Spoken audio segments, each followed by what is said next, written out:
Okay, I just hit the button. We are being recorded and we're going to post the video of this hearing on the information page for this transaction once we have our IT folks convert it to a public video. Good afternoon, everyone. My name is Judith Yaney. That's Yeany. I'm the Assistant Director at the Department of Environmental Protection's Office of Transactions and Public Land Administration. I'm here today with Mary Montesquieu from our New Jersey Fish and Wildlife. Mary is a regulatory officer for Fish and Wildlife, and we are co-conducting this hearing with the State House Commission, and representing the commission is Eric Brophy from the governor's office. So normally I'd go through some housekeeping about how people can comment and keeping your mic muted, but I think we have a relatively small audience here. If we get joined by a crowd, then I'll do some housekeeping then. So I am going to discuss the procedural aspects of this hearing, why we're here today. Mary is then going to give a little bit of a factual background about what it is that we're proposing to do, and then we're going to give the township an opportunity to talk about why they've been working with us on this transaction and what their objectives are. So we're here today to conduct this public hearing because anytime DEP wants to convey more than 1 acre of property, we are governed by what we call our DEP conveyance statute. It's part of Title 52. And some people also know it as the Ogden-Rooney statute after the original sponsors of the bill. It's a statute that's been in place since 1993, and it's designed to ensure that we thoroughly examine the public interest when we want to convey property. So when we want to convey more than 1 acre of property, which is the case here, we have to go through a pretty lengthy and detailed process before we go through the conveyance. And the first step in that process is that we are required to prepare a report analyzing the transaction. The report is available on our website, and I did just drop the link to that location in the chat. And yeah, so the report is there. We prepare a report analyzing the transaction, describe what it is we want to do, and we're required to analyze both the economics and the environmental aspects of the transaction. We're then required to distribute that report to certain local officials, both at the municipal and county level, to select members of the legislature, and to advertise at least 30 days in advance that we're going to conduct a public hearing on the proposed conveyance. The public hearing notice gets distributed in the New Jersey Register, the DEP Bulletin, and several newspapers, and we also post it on our website. And if we give notice that we're having a public hearing, and if the transaction involves over 5 acres, which this one does, we're actually required to have 2 public hearings. And usually the first public hearing is held in the municipality in which the department's property is located, which in this case is Morris River Township, Cumberland County. And we're then required to have a second hearing 2 weeks later in the city of Trenton, where our agency is located. One of those hearings is required to be a joint hearing with the State House Commission, which is a legislative commission that's also required to conduct a public hearing on DEP conveyances that trigger this statute. The State House Commission has legislative oversight over state property for all state agencies. So that's why we're jointly conducting this hearing today with the representative of the commission, as a precursor to the commission being asked to approve this transaction down the line. In this case, we're conducting both of the hearings remotely, which we believe in some respects will help the public participate in them. The second hearing is going to be an evening hearing so that people who work during the day will have an opportunity to comment on this transaction. And that hearing is being held on January 10th at 6 o'clock. So once we conduct the second public hearing and allow time for additional public comment, we are required to wait 90 days before we can finalize any proposed conveyance of property. So the legislature did not want us to conduct the hearings and then turn around the next day and convey property. So there's basically a 90-day cooling off period at the end of this process, after which we can ask the DEP commissioner and the State House Commission to approve the proposed conveyance. So with the second public hearing being January 10th, and we allow 2 weeks for written public comment after the hearing, we anticipate that the earliest that anybody could take formal action on this proposed conveyance to approve it would be the middle of April. The commission generally meets quarterly, and it generally in the past has met in March and June, although it can on occasion have a special meeting. So, to the extent we can, we will synchronize with the State House Commission and try to get this on the earliest possible agenda if we decide to go through with the conveyance after we complete this project. So at the end of our process, if we do decide to proceed, we take the decision first to our commissioner, make our recommendations to the DEP commissioner. If he signs off on it, we then take the recommendation to the State House Commission. Let me see. So at this point, I'm going to have Mary talk about the actual proposals, and Mary, I'll pull up the maps that we talked about earlier today. Let me just share my screen.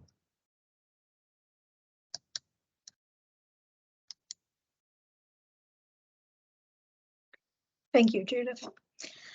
As Judith said earlier, my name is Mary Montesquieu. I'm a regulatory officer with New Jersey Fish and Wildlife, and one of my jobs is to marshal through these types of disposals. So this property is 5 acres in Heislerville Wildlife Management Area.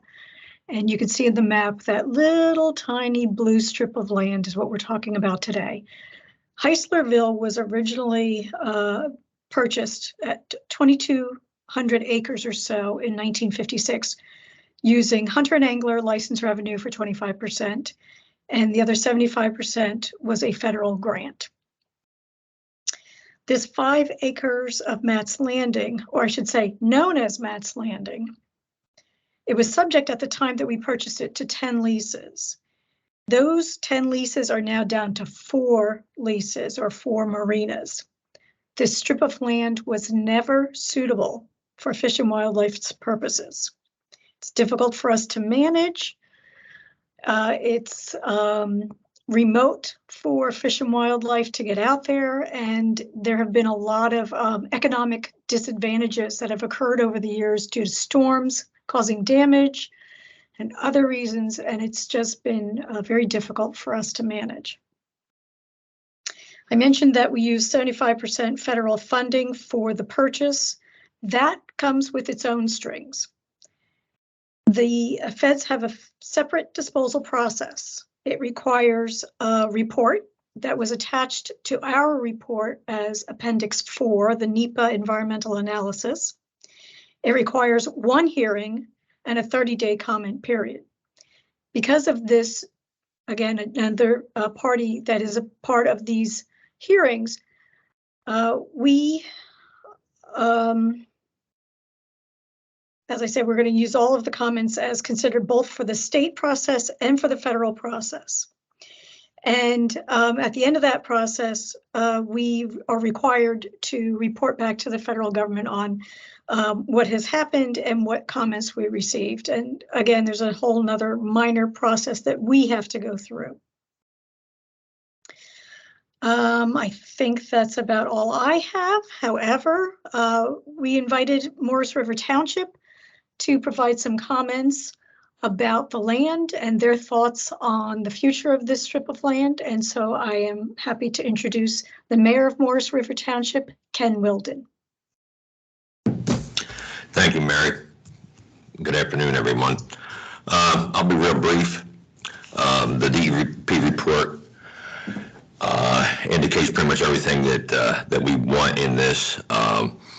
It's locally known as Mass Landing. As Mary said, it was purchased in the 50s. The marinas have existed on the property prior to the DEP purchase. The relationship between the DEP and the owners, the private owners, have been challenging, to say the least, over the last, I don't know how many decades. And this process to convey this land has been in the works for at least a decade. So we want to keep this a marina type district or marine related at least, because it is right on the river. We don't have any other recreational facilities in the immediate area. The marinas that were directly across the river in our sister community, Commercial Township, have all been purchased and closed, so there is no recreational marinas in that area anymore. So we're the last ones. We're about a mile from the mouth of the river and the entrance to the Delaware Bay. So it is a significant recreational area for boating when the fish are here. So we would like to keep it marine related, maybe aquaculture, something like that, moving forward. And we just think that this is the best way to have the marina owners feel comfortable in investing in their properties. Because as it stands now, I understand where they're coming from. They don't want to put a lot of money in their properties if they don't own the land underneath. I mean, that's just common sense to us.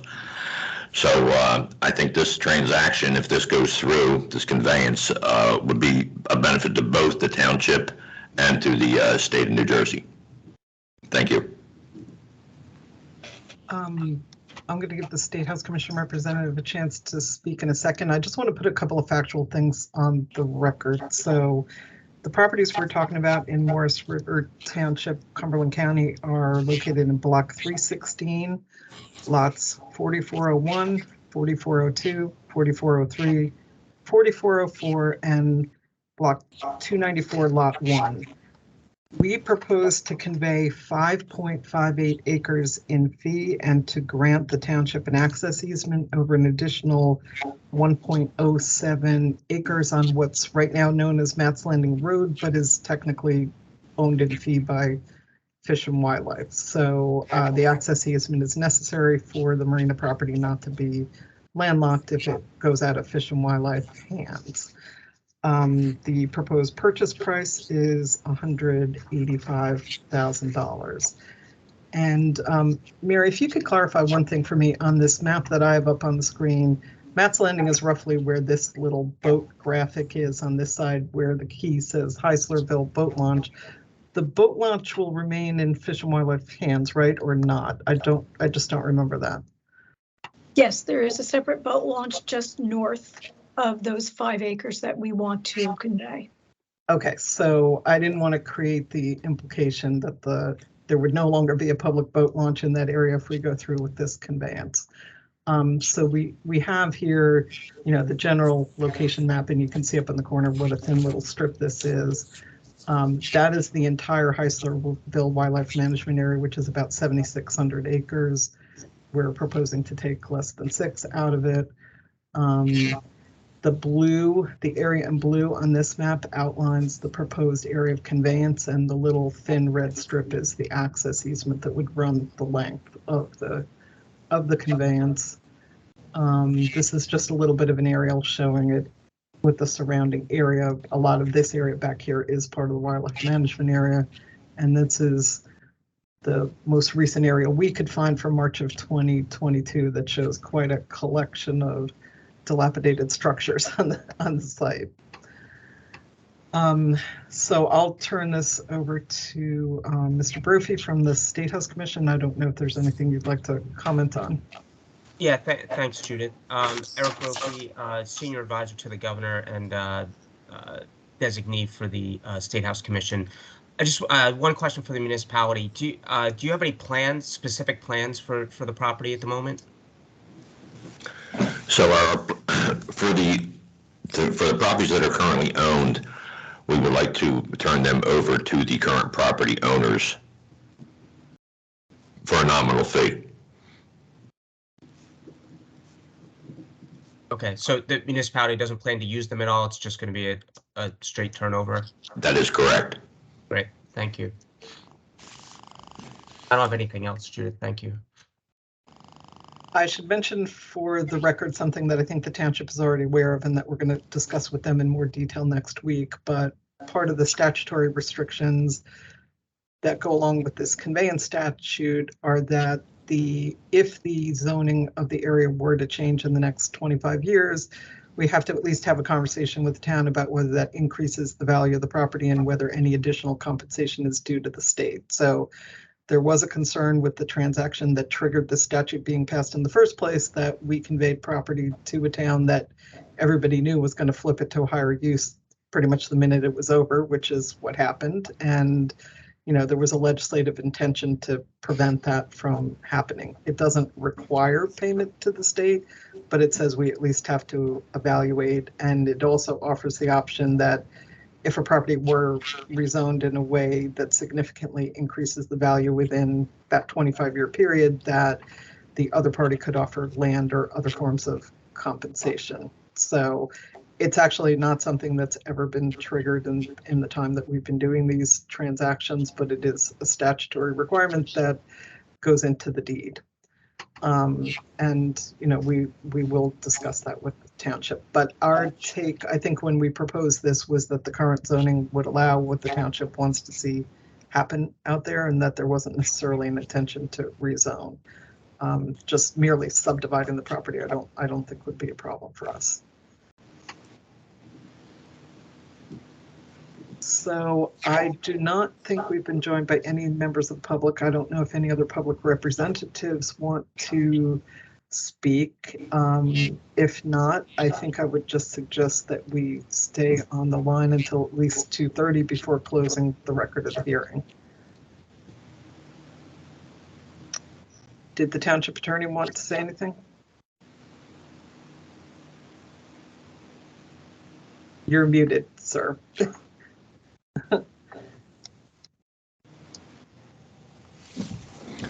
You're still muted, John. All right, well, that may be a good thing. No, I'm fine, and I appreciate the offer for me to you know, bring something up. But we're going to talk further as you stated, and other than that, I'm fine. Thank you.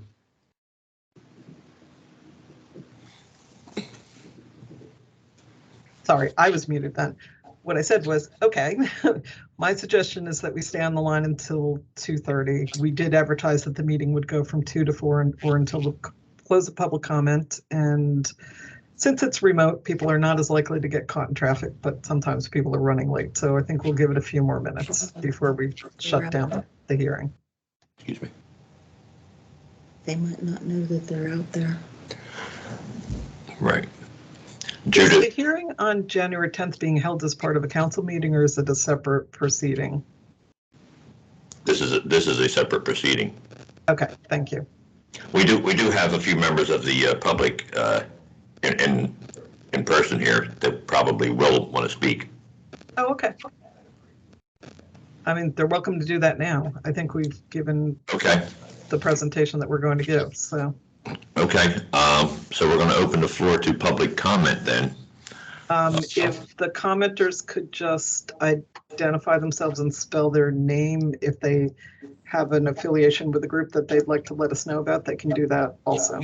Sure. And we're going to try to change our camera system so you folks can see the commenters. Did you go to the gallery, Denise? Yeah. Oh, there we go. Okay. Public comment? Maybe just have to step forward. If you want to make public comment, just step forward here to the microphone, the chair. Yeah, I think sitting at the table there would be sufficient for us to be able to see people. Yeah, I was out in the field sampling today, so you have to pardon my appearance. I did juvenile fish samples for the state of New Jersey and for the federal people. But I'm Captain George Coomer, K-U-M-O-R.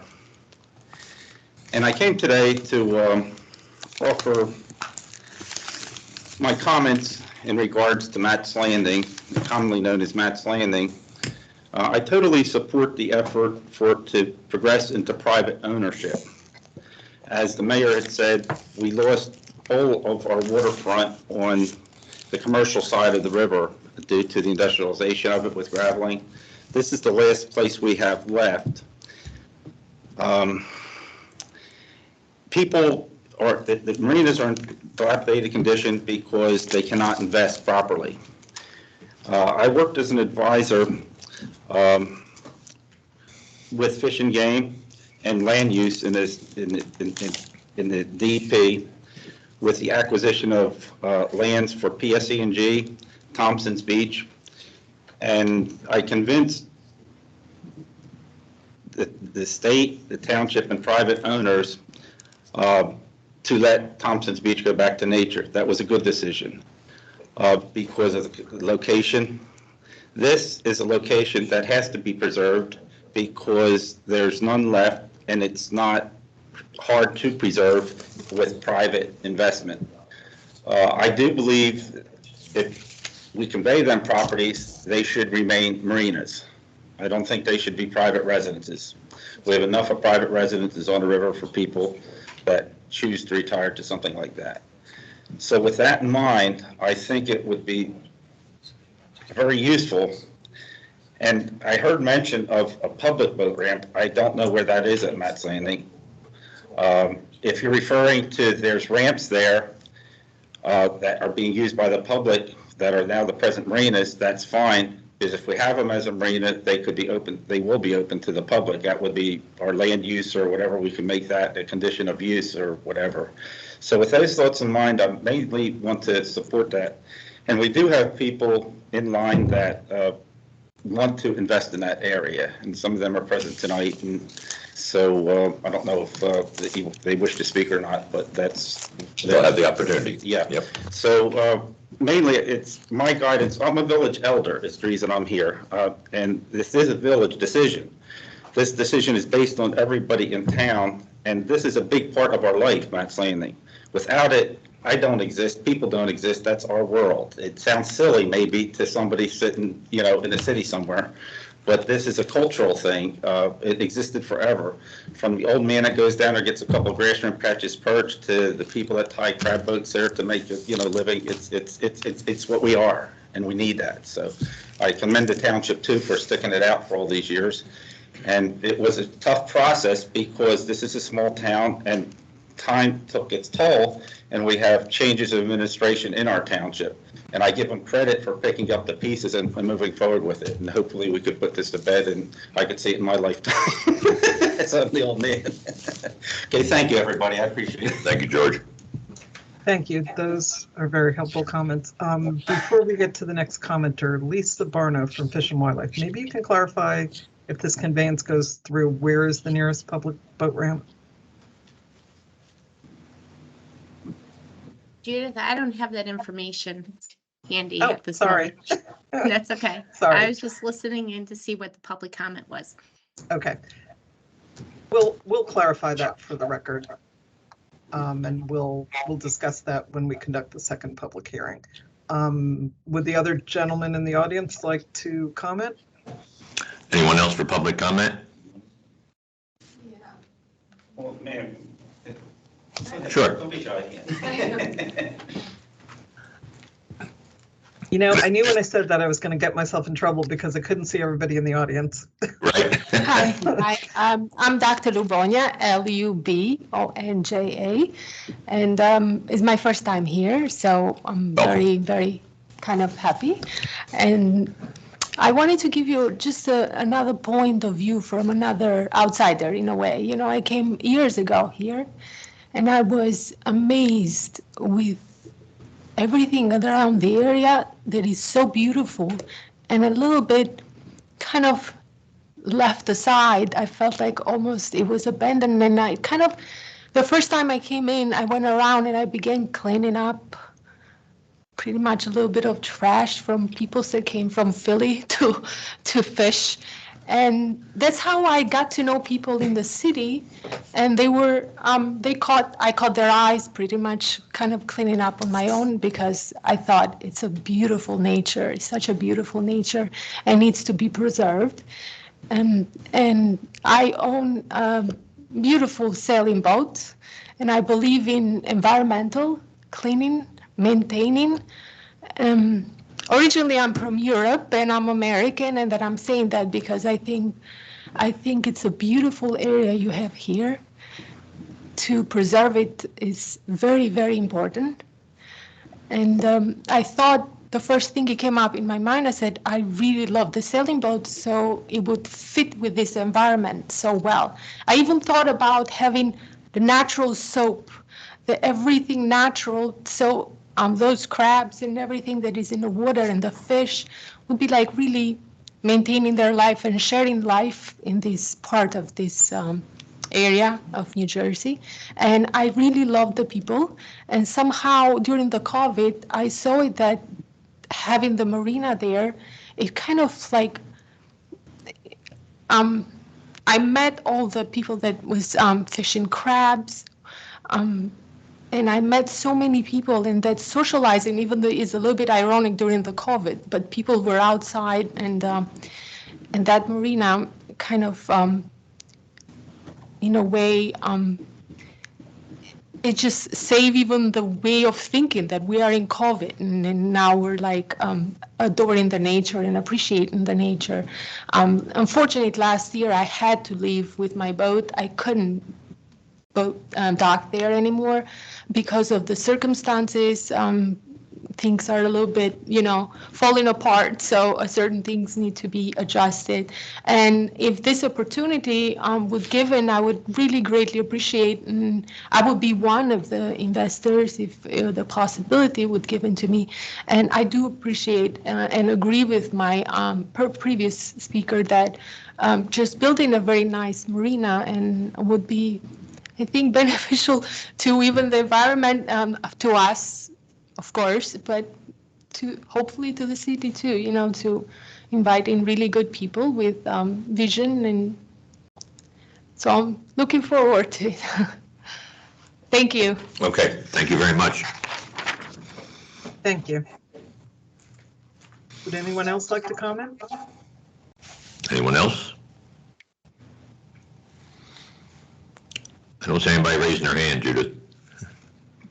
So, as I mentioned, we do accept written comments for 2 weeks following the hearing, and really up until the time that we make our final decision. You can always send us a comment. The address, Mary's email address, is on our website, and we dropped it into the chat for those of you participating by video conference. For those of you in the audience, I believe the township officials could give you that address if you can't find it online. So it's 2:32. Unless there's an objection from the township or the State House Commission representative, I think we can close the hearing. I think we would be notified if somebody used the link after 2:30 and attempts to restart the hearing. So we'll just deal with that possibility if it arises. And as I mentioned, the second hearing on this proposed conveyance is on January 10th at 6 o'clock. Also remotely, I believe the township officials will be hosting the public in the same location. That is correct. And that hearing will be solely conducted by the DP unless Mr. Brophy really wants to join us. But the commission's only required to have one hearing. We're required to have two. So we'll inform the commission of how the second hearing goes, and after that, we will make a final recommendation to our commissioner and to the State House Commission. So we appreciate everyone's time today. Thank you for joining us. Thank you to the members of the public for their comments. And I'm going to stop recording, and we're going to close the hearing. Thank you.